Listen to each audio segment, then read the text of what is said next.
catch on.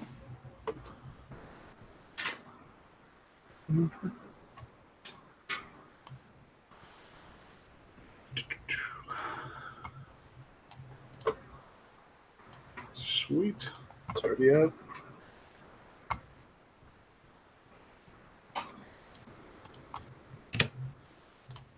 Sorry, but it's asking me what's going on.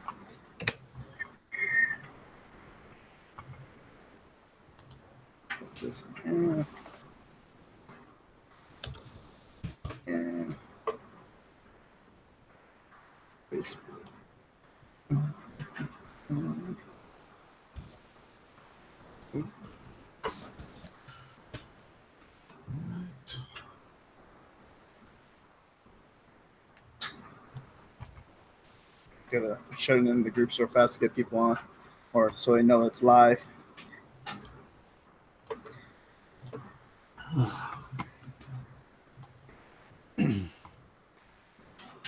Did your guy ever come back that was doing the audio for the podcast, RJ? Yeah, he did the last one. Okay. He did the last one up, and then I'll tell him today about this one. Today will be good. This is gonna be a good show. This one, really good. Well, they're all good. Some of them are less good than others. They all suck. That's good.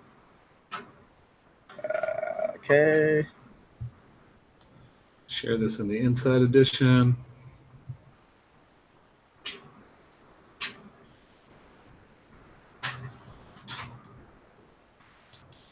Where are you at, Ted? I am in St. Petersburg, Florida. Okay. I think Amy Nicholas isn't too far from you, I She's believe. right down the street. Yeah. Yeah.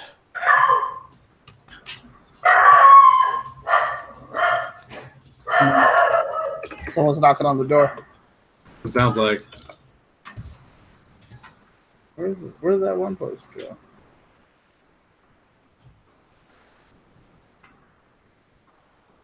Oh, there. Oh, there it is. Boom, there it is. Disappeared.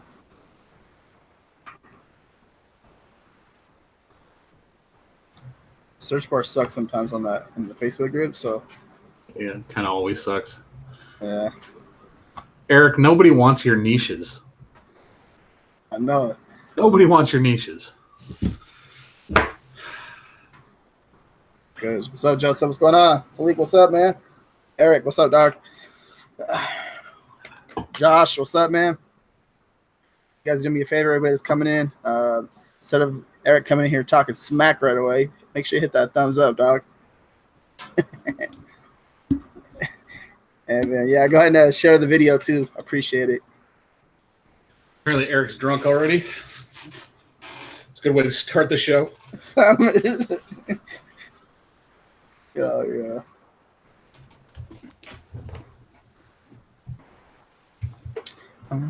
Okay, share it right there.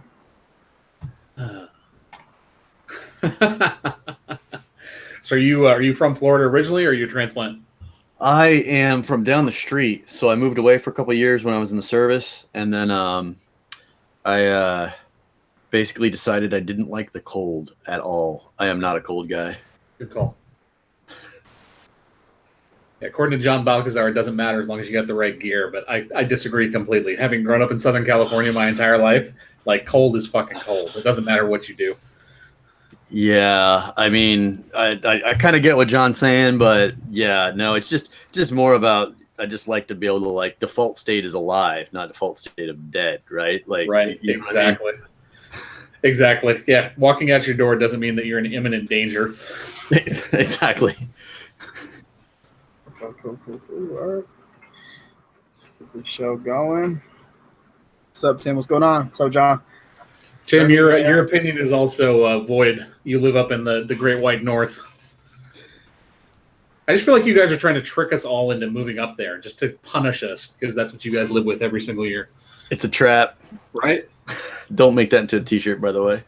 Yeah, do not. All right, guys. So we have a special guest on the show today. We got Ted. Cory. Okay. All right. So I really don't. I know. Listen a little bit about you.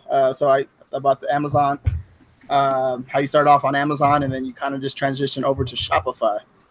Is that correct? Okay. Yeah, I mean, I've been doing some sort of hustle online at some stage, at some level since 2000, but I mean, really, like where it kind of took off is with Amazon FBA and doing private label stuff. Actually, first we were doing just straight up retail arbitrage, and then we moved over to private label stuff. So yeah. Okay. And so, are you still? What are you doing right now? What's your main hustle right now? Main hustle is still private label stuff. I kind of neglected Amazon this year as we kind of focused on our brand. Yeah. So main hustle is still that private label brand. I actually sold off one of our brands back in June. Nice little pop. Those are sweet. And that's actually like one of the value of actually building your own brand in a way that's kind of sustainable is you can actually like go and sell that for a pretty decent multiple, right? And so, hey, I know Neil sold his, Merch by Amazon account back in the day. I don't know, if anybody sold any of those recently and stuff like that, but that's part of the value. Part of the reason why I got into this is because I build business so that I can sell it later, which is part of what I like about Shopify. And so people really like a lot of the Shopify stuff. You can do it on Flippa or the Shopify store, or you can turn around and do it on something like Empire Flippers is who we use to sell our private label brand. And so that was a reason why we exited that one is because it was just a single thing. Mm-hmm. And I was originally going to do a product line extension around that. And then I'm just like, man, I don't care. I'm not passionate about this. Like, it's a cool thing. Like, I figured out how to like solve a niche. We're ranked #1 on Amazon, and like people were coming out of the woodwork copycatting us, which is great, right? Like, it told me I hit the spot.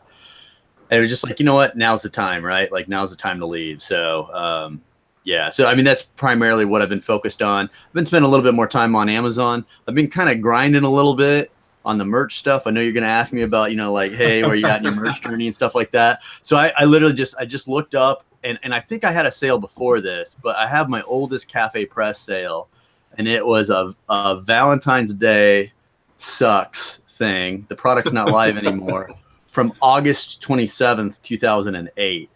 And like the thing, like I always got that like merch and print on demand stuff, it was a great concept. But in 2008, there weren't all the technology that you have here and all kind of the instrumentation that you can get with Amazon was missing. And so I was always like, man, like my designer's expensive. She's charging me $50 a design. They're good designs. I did some stuff later around like election year stuff. That was in 2008. Okay. I did some evergreen stuff that still sells today around that, and not a lot, but it still sells. And so I did that, and I was like, I'm early to this. I did a bunch of stuff on Zazzle. I have like 2,200 lifetime earnings on Zazzle. None of the shit I've sold this year has been anything I've uploaded, so I'm doing something wrong there. But I've been doing that sort of stuff, and so this guy Ben, he's a doctor. He's a big private label guy. Was talking about how merch was just kicking ass last year. And I'm like, well, fuck this. I'm going to like go see cause I get that model. I get that. Let me go like start Googling and seeing like what the YouTube guys are doing. And RJ, I think I actually bumped into like your damn thing. It was something like how my daddy looks for trending niches. And I'm like, that's cool. And then I bumped into the Jersey guys where they were talking about, hey, here's how we go find people in the Philippines. And so I had been doing that for like customer service people. I'm like, oh, okay. Like I understand all the pieces here. Like, let me start doing that. And that was August of last year that I got it like approved in June and forgot, and I had to like reapprove. But that was August of last year. I had 2 designs up at the beginning of August last year, and I like bought my way out of the first tier. I was doing I think it was like 2 uploads a day. It was absolutely fucking brutal. Because there was it was like, man, this is just a grind.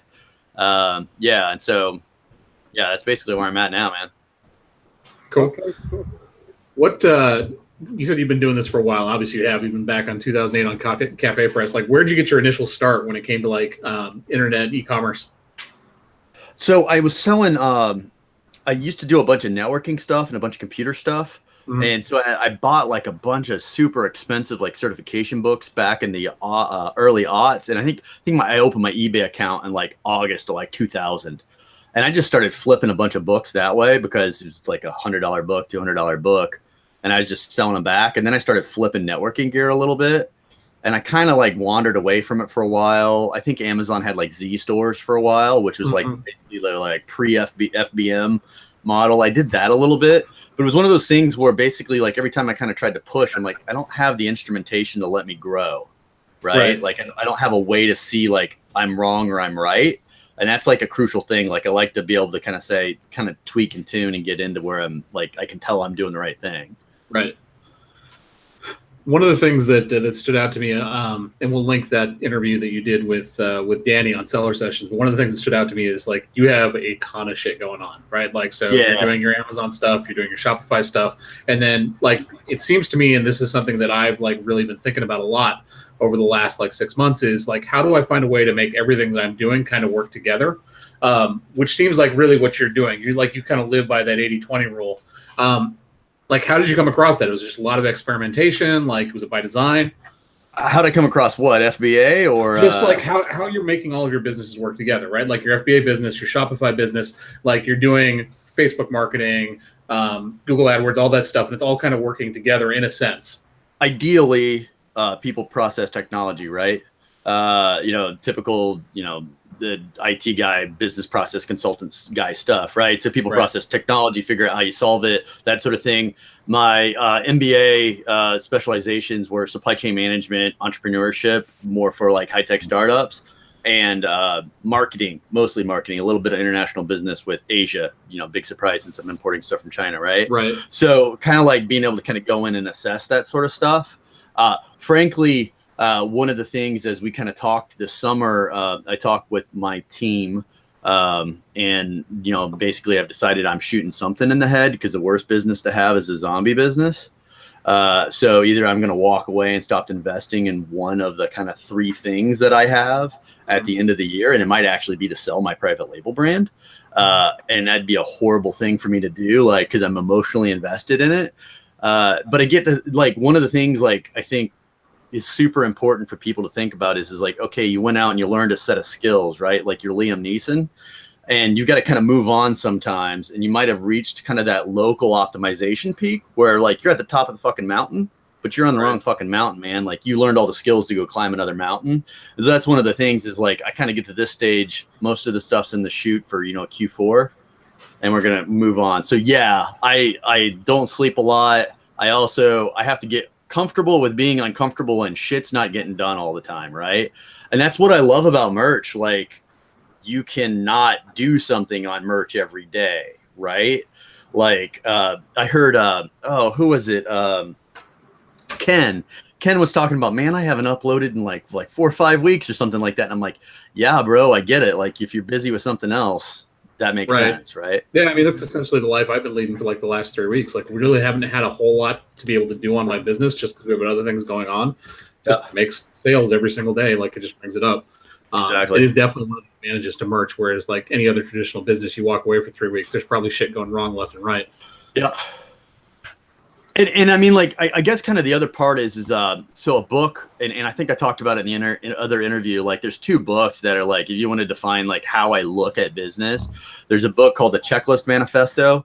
So I'm always asking people, like, if something goes wrong, like, hey, do we need to add something to one of our checklists? Like if a shipment gets wrong or something's weird, like, do we need to add something to our checklist to make sure that shit doesn't happen again? Because that really sucked when I had to like, deal with customs, doing an intensive search or something like that, right? Like, what do I need to do? And the other one is a book called The Phoenix Project. And it's really written for IT people, but like, just get past that and kind of step back and look at it and think about it as your business. And so like with the supply chain management, I did this thing called lean management, and you really kind of drill in and look at like how machines work. And once you kind of start thinking about, hey, people are machines and I got to make sure that the machines are fed, it totally changed my management style when I read that.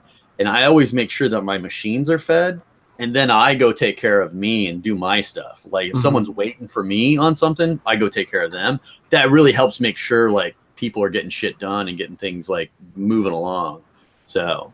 Right. Yeah. I mean, basically building a system that kind of works, not something where you're dependent on all the little steps in between. So, yeah. I think so. You're very big, from what I can tell. You're very big on time management, huh? Yeah. I mean, how fast do you outsource a lot of stuff? I go back and forth on that. Okay. I haven't had a lot of luck with outsourcing things to the Philippines. And so I use like a tool, what is it called? Hubstaff. And it does the activity tracking. And I can usually tell, like I start to get the wobble and I'm like, oh yeah, like the quality on those designs has been down lately. Oh, let me go in the Hubstaff and see what their activity's been like. Oh yeah. That guy's totally moonlighting, right? Mm-hmm. So so my alignment is I like to align, like when I'm profitable, other people are profitable, because that keeps kind of everybody's, like everybody's paying attention. So I don't like paying by design. I think I need to kind of run more dirt and get more like leads through that process. Right now I'm using Design Pickle. I am a big fan of being a substantive complainer whenever I buy stuff from people. So with Design Pickle, I went through 2 or 3 designers before I found one. I freaking love her. She's great. She gets stuff done. So yeah. Go ahead. I said, you always come across like someone that's really good, like at working, just on time with stuff, and they're just badass, man. Like the way you said it right there was like, you could tell like your girl that's working with you is probably like overdoing herself. Like you're like, okay, but you don't want to tell her that though, because then sometimes you tell them that, they're like, okay, then they take advantage of it. But then there's some people that you tell them, hey, I've been telling my guy, he's like, dude, you're badass, man. Like I appreciate your work. Like I enjoy waking up and looking at your work. Thank you. And he's like, no, thank you. He's all and he'll tell me, I was out last weekend. I was at at the bar drinking with my friends, and then I kind of came up with this idea. I'm just like, great. Shit. Sounds like we can hang out. You know what I mean? So yeah. Right on.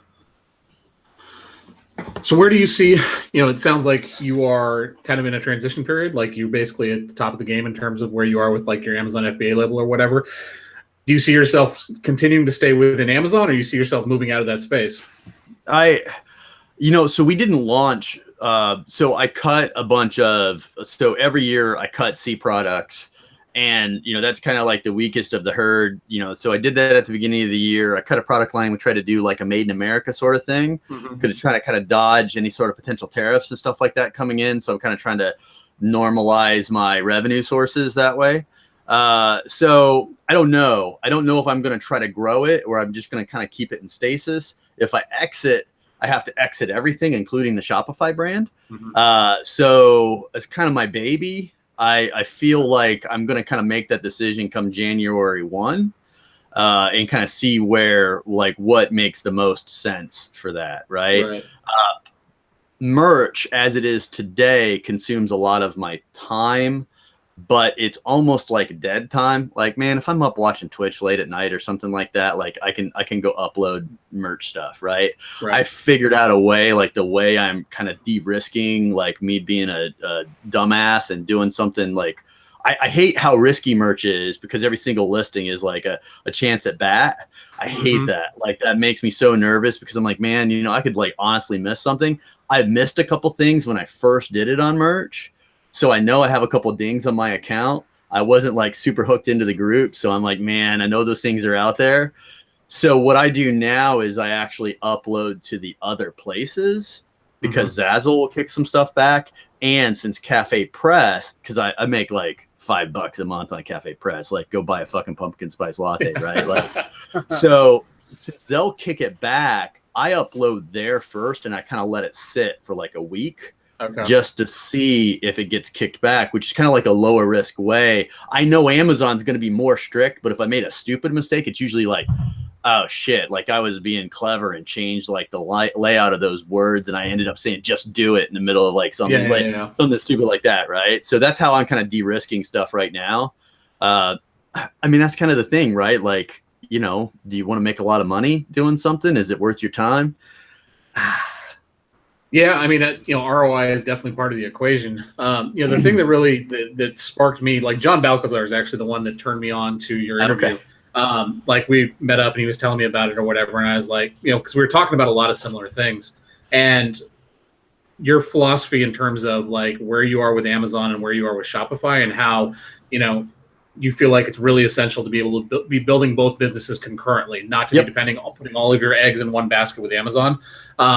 I think that's applicable in merch too. Like there's definitely, you know what I mean? Like you have obviously what you're doing with your other designs, you're putting them on Zazzle, everything else. You know, it's a way for you, to spread out the cost of your design, but it's also a way for you to spread out your risk. Right. Absolutely. Yeah, absolutely. Yeah. So when it came to like building your brand on Shopify, you already had your product launched on Amazon FBA, right? Yes. Correct. Yes. Do you think there's any way that you can take the experience that you have with your FBA stuff and with Shopify and kind of combine that with what you're doing with merch and then with Shopify also? Yeah, and that's so we do some print on demand stuff through Gear Bubble on our Shopify store with some t-shirt designs that we've done, that we do. I absolutely think that it's there. I think it's kind of like that key skill set though. I think merch is it's like business on training wheels, right? Like yes, it can be complicated. Yes, you got to do research, but there's a whole nother skill set of, hey, like before you were just focused like this. Now you got to kind of pop your head up out of the foxhole and look everywhere, right? Yeah. So yeah, the keyword research is, that's going to be awesome. That's going to help you with your SEO, right? Because you're going to know how to do that. But again, there's that whole other broader skill set. But like you said, it's the risk, man. Like Jeff can snap his fingers. Like, I mean, Jeff Bezos, when he started, he looked like that geek, but now he looks like the freaking Terminator, right? Like, so the fact, and that's one of the things that's one of the reasons why I've been pushing as heavily as I have on other sites is because it lets me spread that risk out.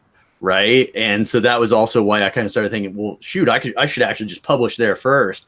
If I get a takedown, oh, that site cost me $5 a month. Whoop-de-doo. Right. Like, right. Who cares? So, yeah. Now with the brand, like, so your brand on Shopify, you said you already sold one, correct already? Or yeah, we sold a brand that didn't have a Shopify store, and that was actually part of the reason why. And I think if people are looking to take a brand that sells on merch, and you're looking to build it off and build it on Shopify, can you sell them something else, or is it like a funny leprechaun shirt? Right? Like, is there something else? Like, can you sell them a coffee mug? I mean, like, is there something else? Like, is it something that they're going to make an emotional connection to? I was having a conversation with a good friend the other day, and he's like, yeah, I just don't know that people connect to the merch brands. And I'm like, well, I don't know, man. Like, is there something else you can sell them? Like, Simply Southern is a good one that's kind of snuck up. I don't know. You guys might not see that, but they have a bunch of shirts. I saw them a couple years ago, and they looked like they were a lot smaller, but people connect with that brand because it's that lifestyle brand, right? I think another good one is there's I'm forgetting the name of him. The guy's a local guy. He sells a whole bunch of stuff through Shopify, but he sells a whole bunch of stuff on Amazon.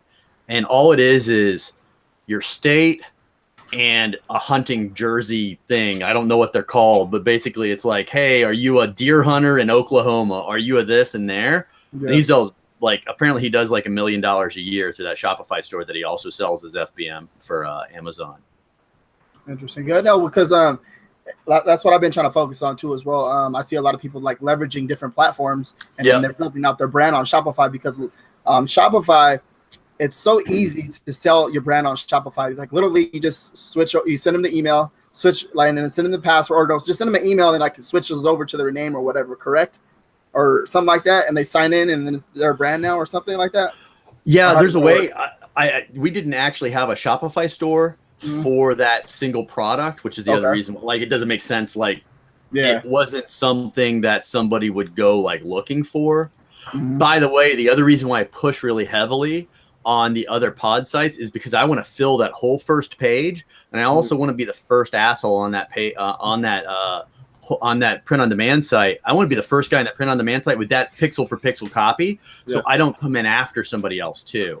So if somebody's running it on merch, they're running their algorithm there, and they try to pop in on Teespring and be like, dude, I was there first. You know, who filed it first. So that's the other reason why. Shopify, their actual transition process, they have like a whole marketplace that you can sell through. Shopify is just smart people doing smart things, so that whole process is pretty easy. There are some things in my conversations with Empire Flippers, they were like, dude, don't go out and build like bogus links through PBNs and other like crazy SEO stuff or off that. So if anybody else is listening and they're out there building it and they've got some SEO guy that's building some shady links, that is something that will hurt your business. like if you do try to go sell it on Shopify. So don't take the shortcut on that. Nice. That's some next level nerd stuff, huh? Yeah. I'm obviously a huge geek. So. Nah. Now, are you doing anything on Etsy? I'm not. We did with this private label brand, but they went and saw that we were on Walmart and Amazon, and they're like, "Hey, you guys are just reselling these people's, stuff." And we're like, "No, that's us. Like, this is us, right? Like, this is the picture of us. Like, this is us." And they're like, "You guys are too big. Bye." And this is in 2016. Okay. Yeah. So I have another account now. They've kind of changed the way they look at outside manufacturers and stuff since they realized they were going to go out of business since then. I signed up for like Princey. I was all ready to go with Printful. I saw your recent comments about them. And kind of where I got with that is I like to be able to like run a business. And my concern with setting it up is I have no ability to influence outcomes. So right now, what we do with Gear Bubble is so small. I feel like I'm selling in a marketplace where I'm being graded. I am fucking fanatical about customer service. Like, I want somebody, like, even if it cost me money, I'll just throw their money back at them and give them a refund and give them a replacement, because those people remember you forever, right? And some of them won't. Some of them are just the 5%, 10% of the people in the world that are just assholes, right? But I don't care. I want them out of my business and stop costing me money as quickly as possible. But with Etsy and doing these print on demand things, I'm kind of like, what do I do when something goes wrong? Not like simple wrong, like, hey man, it didn't show up, that sort of stuff, but like fucked up sideways wrong and I got 50 pissed off customers. And with as much of the other stuff that I have going on, that was basically like your messages about Printful. I'm like, dude, like that is exactly like the thing. That shit'd keep me up at night, and I don't know if it's worth it. 100%. I mean, that's kind of something I've been talking about a little bit in the background with some of my friends and everything else. Like, it's one of the things I do feel about Etsy when you're doing print on demand is exactly what you said. You don't own the supply chain. You don't have a way to influence the outcome to make sure things are taken care of. Which is why eventually down the road, like, I'm gonna take over the printing process. Like, if I'm going to continue to do this, I'm going to own that side of the vertical. Because as you said, like, if something goes really, really sideways, you have no fucking control. And that goes, I mean, like, this is something I talked about in that interview. There's a thing called Porter's 5 Forces. And basically it's how do you determine what your margins are in a business? And one of them is like, how many customers do you have? How many suppliers do you have? How many competitors do you have? And so as you look at like what's happened in the marketplace and merch in the last year, and everybody's like, yeah, there's a lot more competitors. And there's not just competitors in merch, there's competitors on the FBM stuff. I just talked to a guy here locally, and he wouldn't give me an exact number, but he's like, no, dude, I use a script that automatically generates thousands of listings for FBM print on demand shirts. And I'm like, oh, you're the guy. You're the one that's jumping in on these things. He's like, yeah, he's doing some SEO stuff in the back end, looking for all that long tail stuff and just trying to dominate the keywords, right? Mm-hmm. So with that, I can't control my business because who am I? I'm a guy that does what, a couple $1,000s a month with this like $1 million a month business. They don't care if I'm screaming at them. And also if I'm screaming, it's probably other people. So who's going to be first in line, right? Exactly. So yeah, that's interesting. RJ, you listen? Yeah. You're talking about, I know, I don't know. I'm too scared to mess around with stuff like that. Okay. There's a question here. Mike, you had a good question in the chat. He said, how do you drive your traffic to your Shopify store? It's complicated. So, I talked about this in the other one on the seller sessions thing. There are no silver bullets in any of the stuff that you do. Kind of like with Amazon, it's just a lot of fucking lead bullets.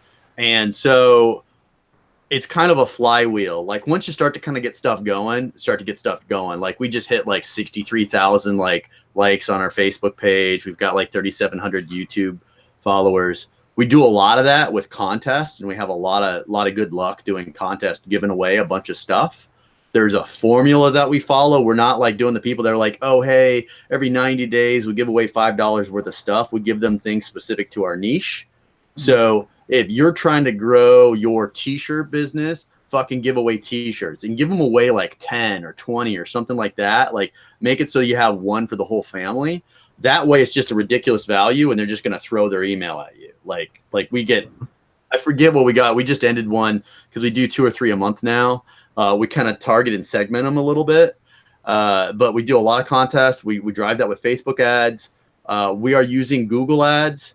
We realize we kind of suck at like making money at Google ads. So I do use an agency for that. And they do pretty good. Like, we're not trying to do everything and be everything to everyone, but Facebook ads is like massive. And then like retargeting with content. Obviously we're doing a little search engine optimization by looking at the content that we make. And the other pieces and so this is kind of why like they both kind of feed into each other with our private label brand. We have inserts that say, hey, if you have a problem, let us know. Here's how you contact us. And we have a coupon on Amazon that's good for discounts on Amazon. I'm not saying that coupon also works on our website, but it's a possibility. Right. That's pretty interesting. The giveaways and stuff like that. So you just like, I never heard of anybody giving away like that much stuff, but I see what you're getting at with that. I mean, like our first giveaway, man, we got like, it was like 6,000 or 8,000 emails. Now we spent money on it. Yeah. We spent money to boost that, but we got like 6,000 or 8,000 emails with that first giveaway. And we make money on our giveaway process now. Like usually we give away at least like $100 worth of stuff. We make money on that because we also follow up with emails because we get their email. We have a process that we use. We hit them with targeted products. So we make money giving people shit. Right. Yeah. I mean, it's just, it's just another way for you to acquire a customer. Right. And we see like when I go into Helium 10 and I start looking for our brand, we see that there's significant search. We know there's significant search in Google, but there's significant on Amazon search for a brand name. So they're just feeding each other. So, yeah. So do you feel like the stuff that you're running Facebook ads wise in terms of like customer acquisition, everything else, do you feel like that leads to organic search on Amazon just because you have more brand recognition? Absolutely. And I think the Google ads does the same thing, right? Right. Yeah. So absolutely. And sometimes like if we do a Kickstarter and we always fulfill our Kickstarter people first, and then we go and we're launching it on Amazon, we will go email those people and be like, hey, what did you, or, hey, like if you missed out or you have friends and family that love it now that they're all jealous of seeing this awesome thing that you own now, hey, give them this coupon. And so we use a tool that lets us give them the single-use coupon. You can just kind of bang it in there. And so it gives them a single-use coupon. We don't have to worry about that sort of stuff. So it gets a little initial sales volume just to kind of kick it off and kind of get that launch done. And so, I mean, you got to be careful how many people you send that to because you want to blow through all your inventory or how quickly you do it. But if you use a good email tool, that kind of like makes it a little bit easier to get through. So, right. I mean, that's all part of the science of launching a product on Amazon. I mean, I feel like at this point, it's pretty dialed in for some people that are successful. Yeah, that's pretty good too. Also too, like a lot of people, I don't think they understand like the power of email. Like you kind of just when you do a giveaway, kind of break even in a way, right? Because you're getting all these emails coming in, and then you're sending them out at the same time. So you're kind of breaking even at the same time you're doing the giveaway and spending money. Well, and so we try to liquidate the front of our funnel, which means we try to break even on that. Mm-hmm. We don't. We make money. Like it's like sometimes I'm like, dude, go spend more money. He's like, yeah, but like when I go spend more money, like we just make more money. And I'm like, okay, we'll go spend more money. And so it's one of those things where like, well, and sometimes we make a little bit of money. Sometimes we make a lot of money. Sometimes we lose a little bit. So we kind of try to average it over the month. But I'm like, dude, go do this. Like, dude, go do this. And so, yeah, email, like if you have an e-commerce business, if you are off of Amazon, you should be able to bolt on. And if you have a legitimate business, you should be able to bolt on 20 or 30% of your revenue. Once you're over like $4 or $5 grand, you should be able to bolt that on by just doing some basic email flows and just doing some standard stuff. I mean, we send campaigns once a week. We're not always asking people for sales. Sometimes we push them to the content. Sometimes we push them to a contest and a product launch. But when we send that campaign, I'm not using the term that all the email software uses, we're sending 3 emails. Like we have a process to make sure that we're getting to the right people. Because some people, they don't care anymore. That like there will be like 1 or 2% of the people will be like, man, you guys send me too many emails. It's like, okay, unsubscribe because everybody else fucking buys. Yeah. So it's this, who is it? Dan Kennedy, I think is the one, or it might've been Grant Cardone, one of those two guys was just like, dude, send them more fucking emails. And we started sending more emails. And we started making more money. It's ridiculous. Nice. What do you think? So how many emails a week should how many emails you think you should send? Automated versus campaigns. So our campaign. So the other thing that we do is we try to straddle the time when our customers are going to be most active. And if possible, we try to straddle a payday because we want to be front of mind whenever they have money. Yeah. And so we also try to time our content release for a non-payday week because we really sat down and we were like, dude, like we sent it this day. Like some people were like, oh, send them on Mondays. Well, you know what? Everybody fucking sucks on Mondays, right? Like you got shit to do. You're not thinking about buying something from somebody. I mean, I think we sent like 100,000 emails last month. Like, and a lot of that is automated. That's the other thing is I hate MailChimp. I'm a big, we're a Klaviyo partner just because we've recommended Klaviyo to so many people and helped so many people set up with Klaviyo. I'm like, I want to make some money on this. Right. But Klaviyo is great because you can automate stuff in Shopify based on behaviors and you can push that to custom Facebook audiences. So it's like, hey, they're not opening our emails anymore. Let's try to hit them with like a discount ladder coupon code or something like that, right? Like, let's try to get them re-engaged. So how many should you be sending?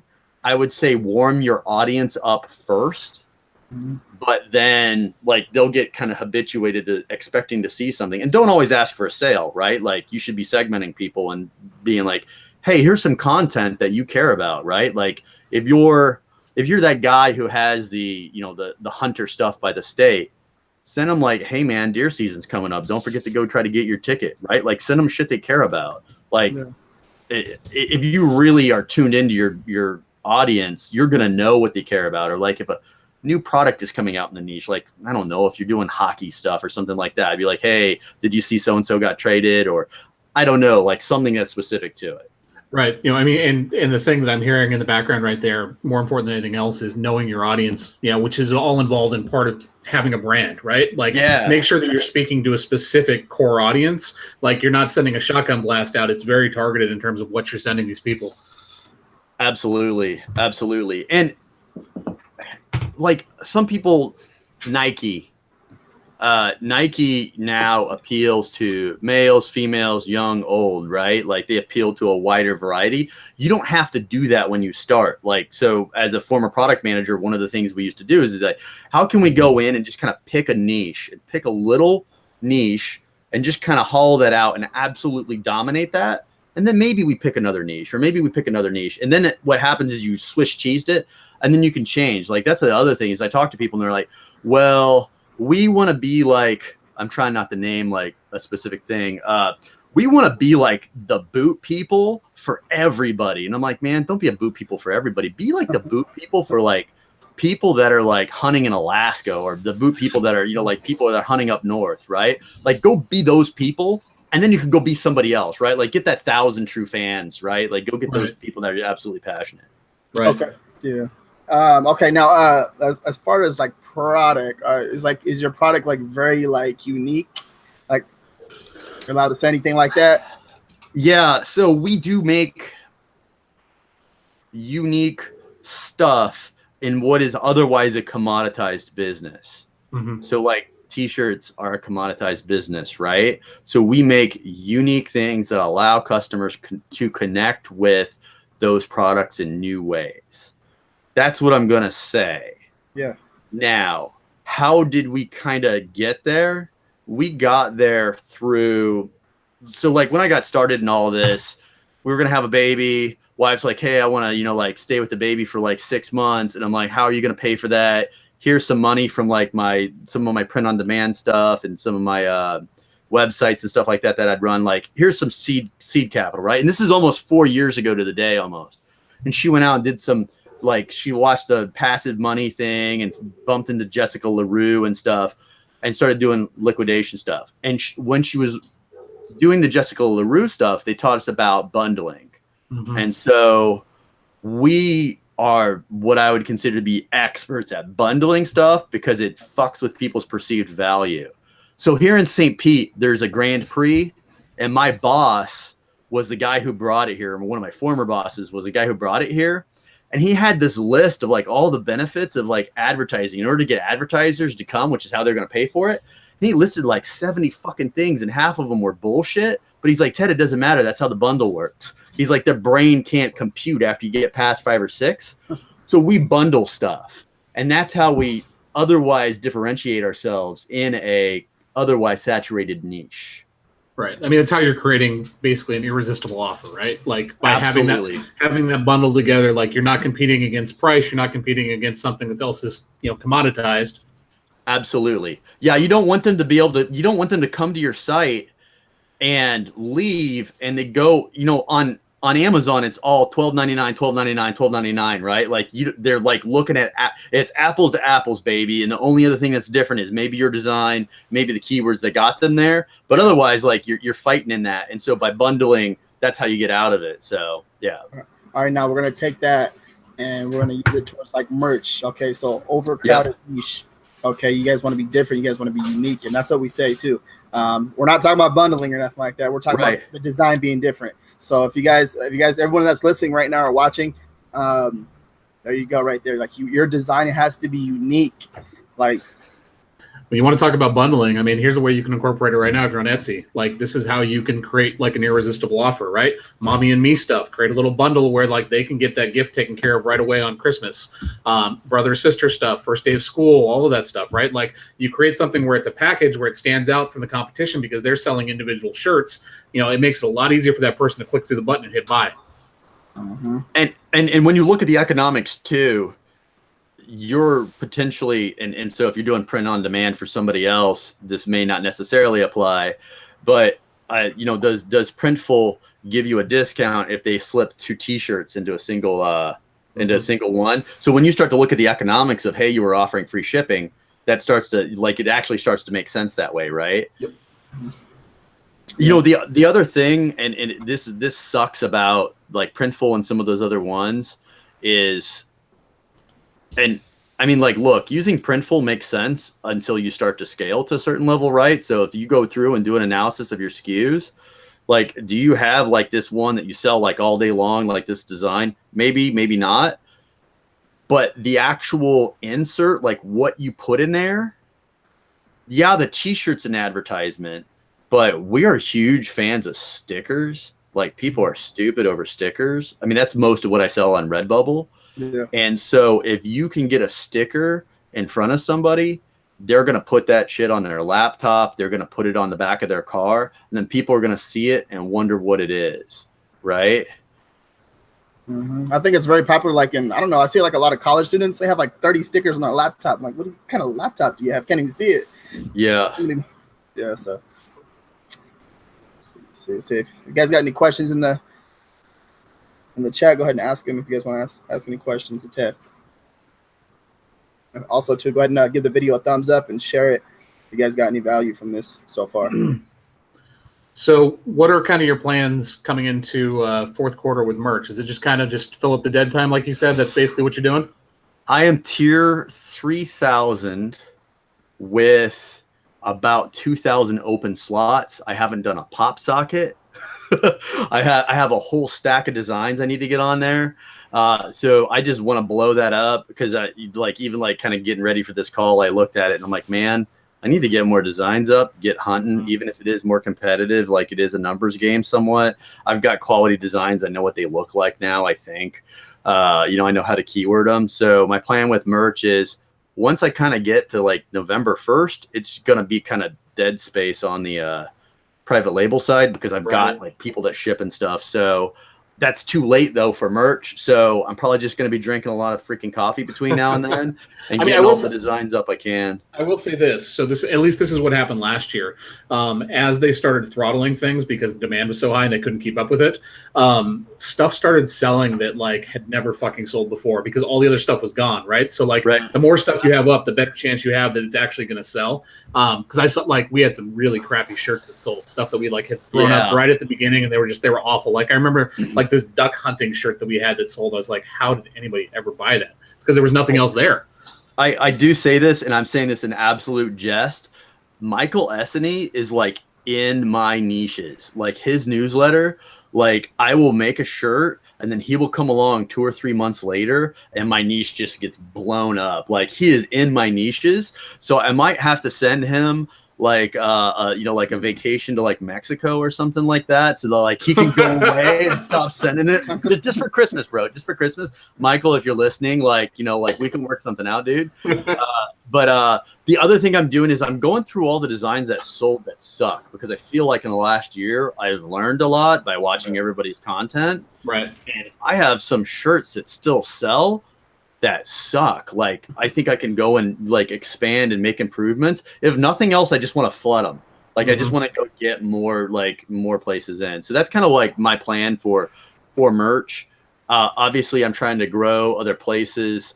I may like open up some things. I do use an automated uploader for non-merch, which is part of the reason why I'm able to like spend time on it. Right. I'm probably going to expand beyond that, or get a VA just to do that and pay them on the listing and like penalize them like 100 times if they like do stupid stuff. Like, that's always been my issue, is like, dude, nobody's going to buy that. You put it like, like some weird background and stuff. So yeah. I mean, I think part of it is it's just setting expectations and training them type situation. Like, that's the hard part. Like, RJ's going through this right now. You're training somebody right now, right, RJ? Yeah. She messaged me right now too, and I was like, oh, dude, I'm all over the place. No, yeah, that's another thing too. Like, I told her, like, when I told her I'm training her right now, it's like, man, it's like, I already know it's gonna be like a headache. I was getting irritated when I was going to the gym. I was on the phone. I was like, she's like, I'm sorry if I'm irritating you. I'm just like, no, you're okay. I took that deep breath. I was like, damn, I should have never take that deep breath when I'm doing the voice recording. I was like, oh man. You've got the sigh. Yeah. I mean, like, usually what I do is I'll hire 2 or 3 people and be like, hey, this is a 30-day trial. Yeah. And like hire somebody to do like one, or hire somebody to do another one or something like that. So that they're kind of ships in the night, and just kind of see how the working relationship goes.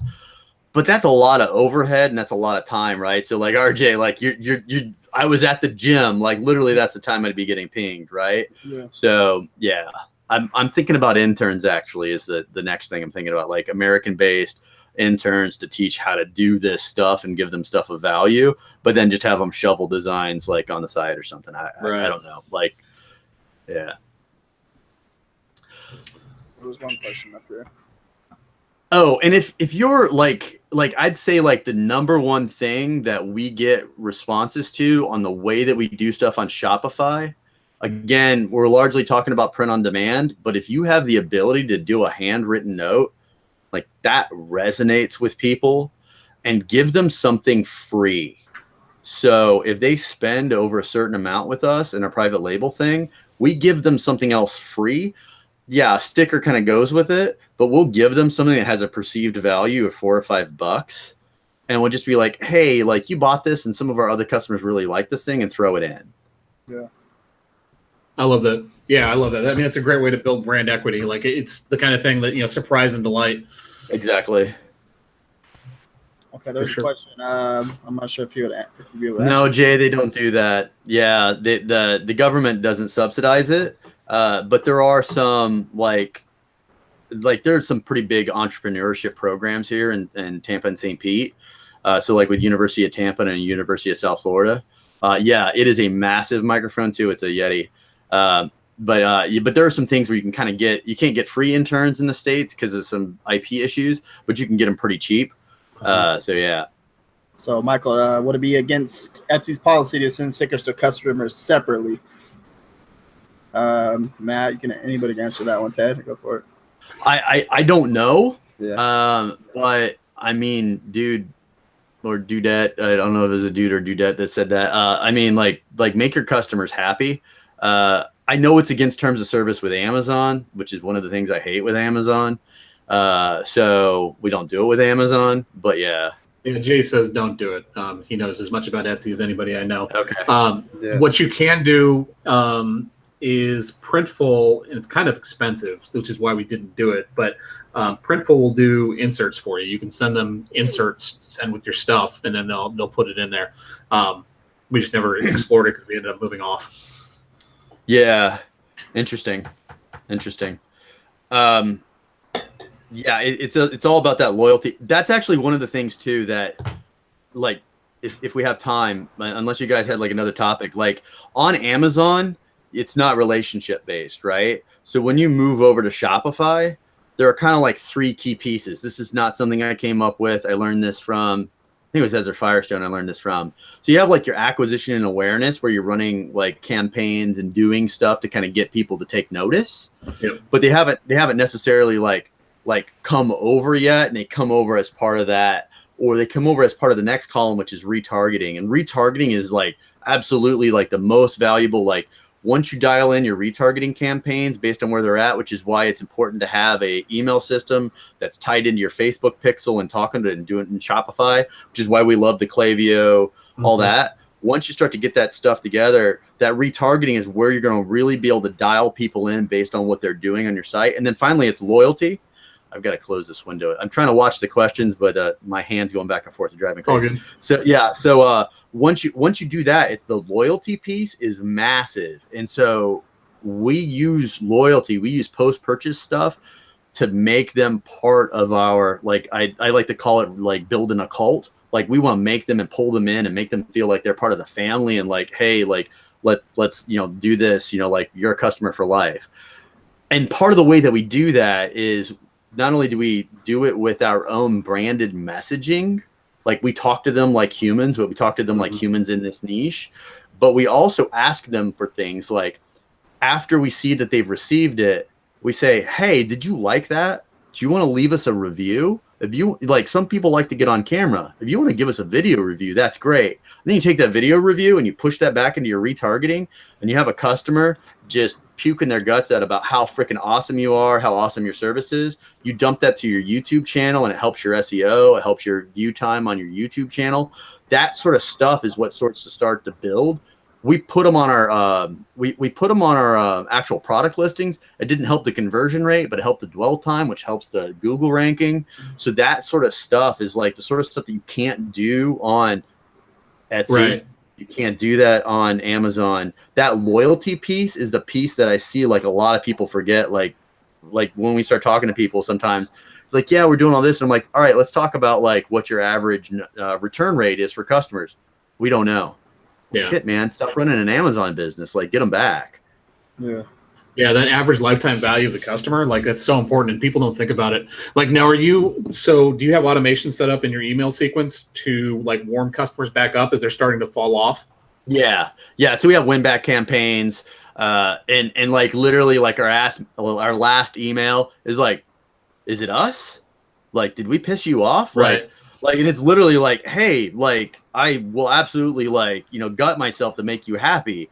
And we get responses, and all we do is we just put them back in. Like if they open and or click, we just push them back in, and we'll keep sending them emails. But otherwise, we have like basically they fall into what's called a segment, which is like a dynamic list of people in Klaviyo, and then we just go through and clean them. But the way we run our campaigns and stuff, it doesn't cost us any more for them to kind of hang out. We just stop sending to them. So yeah.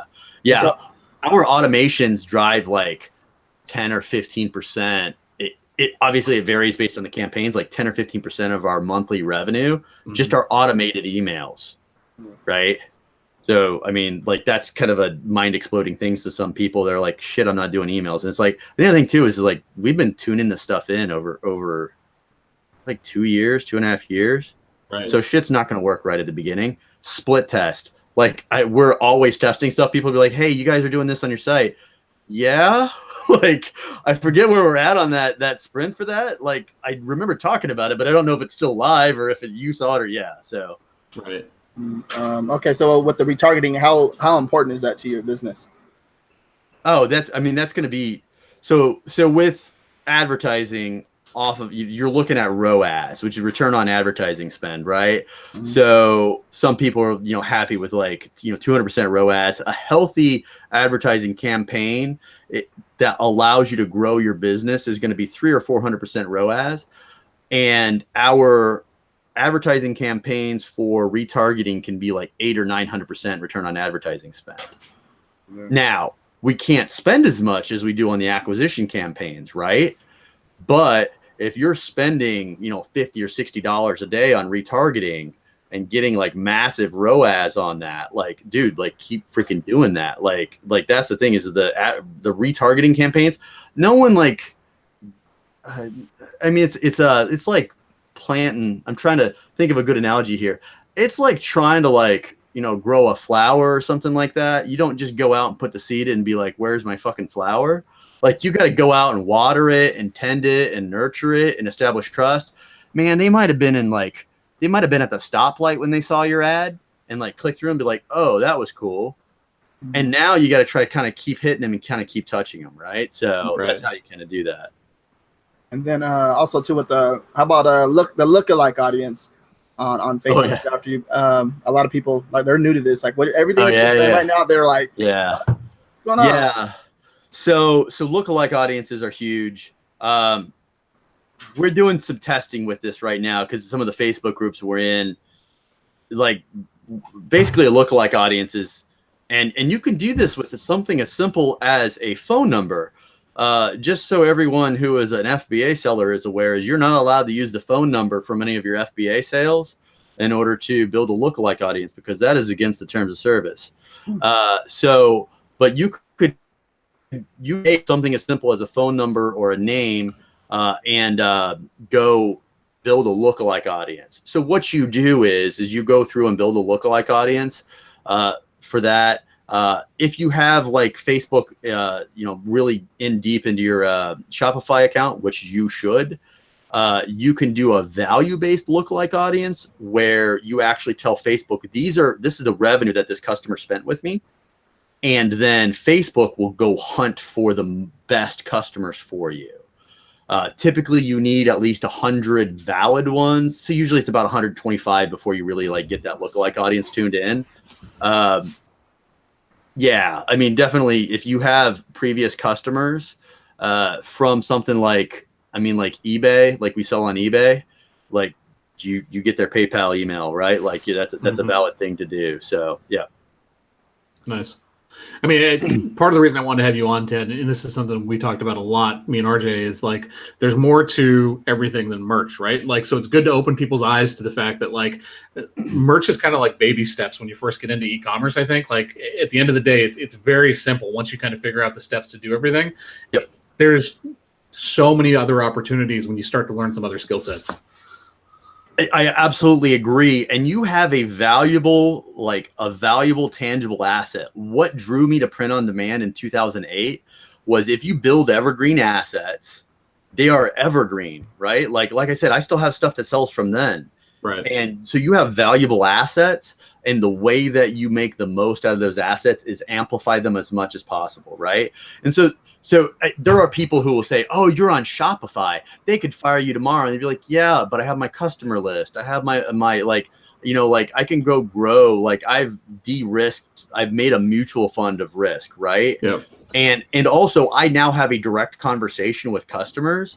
So one of the things that like drove like our learning on Shopify is we implemented an app called tawk.to. I don't know if it's still free. Like we do crazy bot stuff, so I can't talk to customers through Facebook Messenger anymore because we're doing all sorts of crazy stuff there. Like I just dump them to a customer service thing. But tawk.to told me, because I got a message in my pocket and it was customers asking me questions. And the thing about it is it shows you what they're typing before they actually hit enter. So I got the asked question and I got the unasked question. And that allowed us to tweak and tune that initial landing page thing. And it also allowed us to pop it up if they stayed there. So we saw like they abandoned at like 19 seconds. We would pop it up in 10 seconds and be like, hey, I'm here, like da-da-da. And we also addressed them in a way, you can do this if you have the right brand, that was on point for our brand. That was massive. That drove a lot of engagement, and we realized a lot of mistakes that we were making. Right. Where did you start learning about like ad copy and copywriting?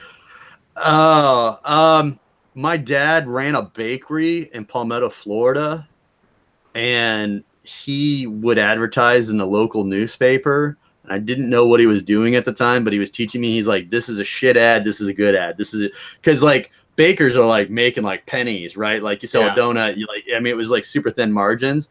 And he was like, this ad did great and this ad did that. And it took Russell Brunson really for me to realize that it was all about that compelling offer.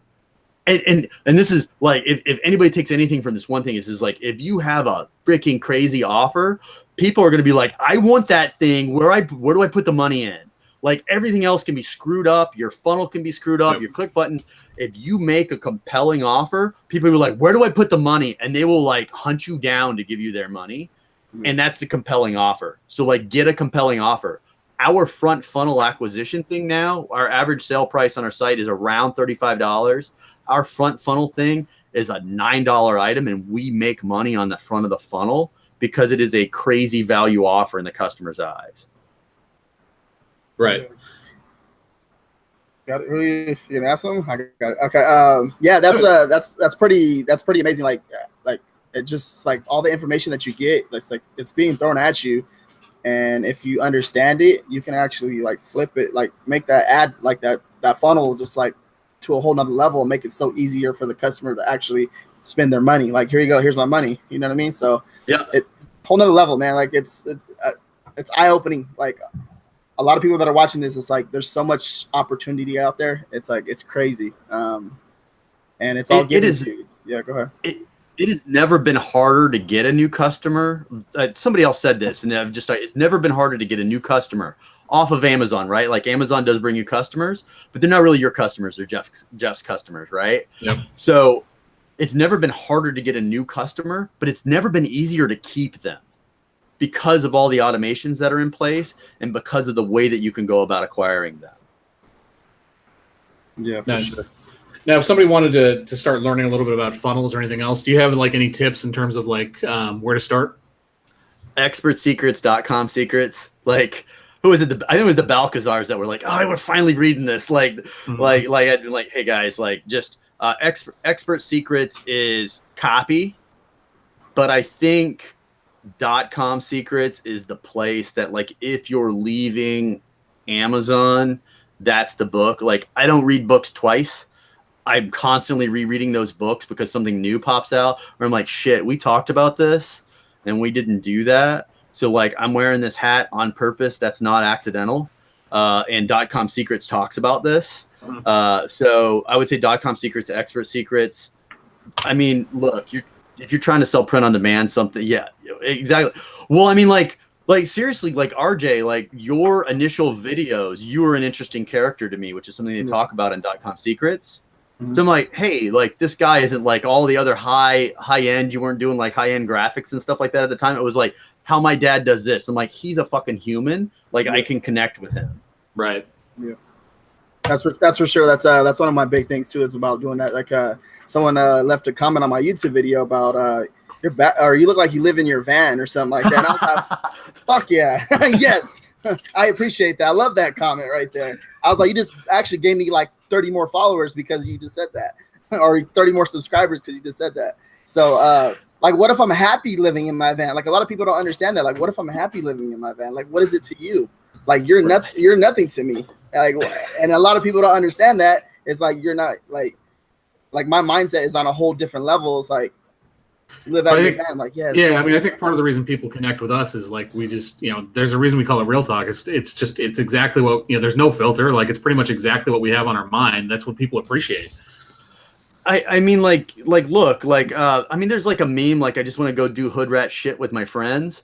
Like I'm going to be my weird ass self. And some people are going to love that. And that's great. But there's going to be other people that other people love, right? Like, I've been cursing like a sailor. Like, I did watch several of your guys' Real Talk episodes to make sure I wasn't totally out of line. But I mean, like people are going to connect with that or they're not. And it's like, it's great. Like, you can go be yourself and I'll go be myself. Like, the world is big enough for that, right? So I totally agree. And that's attraction marketing, right? Like, that's an important thing that Russell talks about in .com secrets too. Yeah. We'll link that down below, guys, along with awesome. Ted's video. And then also was it Atul Gawande? Is that the checklist manifesto? Checklist manifesto, Atul Gawande, yes. And then the Phoenix Project. like if you want to like outsource stuff and think about like know how to like grow and scale your business, the Phoenix project, again, just ignore the fact that they're talking, it's all story mode, but it's for like developers, and it's amazing. Nice. So here's the important question of the day: Fitz or Winston? I'm not a sports ball guy.